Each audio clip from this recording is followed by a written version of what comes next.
वर्ग दूसरे राज्यों में अपमानजनक स्थितियों में काम करने को मजबूर है। अतः दिनांक 24/2/2026 के सारे पूर्व निर्धारित कार्यक्रम को अधिक कर पलायन जैसे मुद्दे अति लोक महत्वपूर्ण के विषय पर विमर्श हो। महोदय, बड़ा महत्वपूर्ण है, पलायन जारी है इस बिहार से महोदय, लगातार डिबेट नहीं हो बैठी। महोदय, मैं अत्यंत विषय पर कार्य स्थगन पेश कर रहा हूं। सीमांचल अत्यंत बाढ़ प्रभावित एवं कटाव क्षेत्र है। विस्थापित परिवारों को हर साल मिट्टी के घर आंगन के निर्माण में मिट्टी की जरूरत होती है।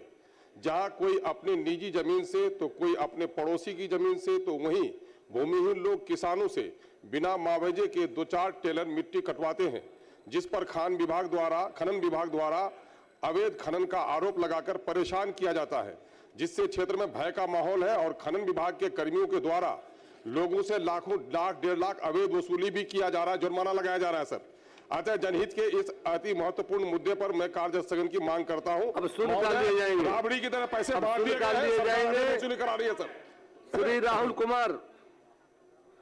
कुमार। अध्यक्ष महोदय, बिहार राज्य के विभिन्न जिलों से सूचना है कि जीएसटी पदाधिकारियों के द्वारा व्यापारियों पर जबरन एडवांस जीएसटी भुगतान हेतु दबाव बनाया जा रहा है, जो नियमों के अनुकूल नहीं है।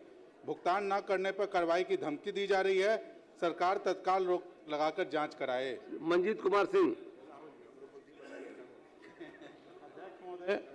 गोपालगंज जिला अंतर्गत बरौली प्रखंड के रूपन छाप शिव मंदिर के बगल में 1991 से निर्मित पुल नदी के कटाव में विलीन हो जाने से आवागमन में लोगों को होने वाली दिक्कतों को दूर करने के लिए रूपन छाप में उसी स्थल पर नए पुल निर्माण की मांग सरकार से करता हूं। चंदन पासवान, पढ़िए।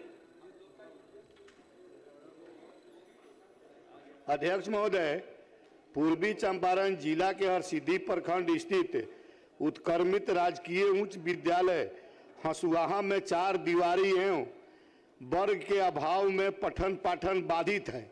4 दीवारी नहीं होने से आवारा पशुओं का चरगाह बनकर रह गया है। उक्त विद्यालय में 4 दीवारी एवं वर्ग कक्ष निर्माण कराने की सरकार से मांग करता हूं। श्री शंकर प्रसाद।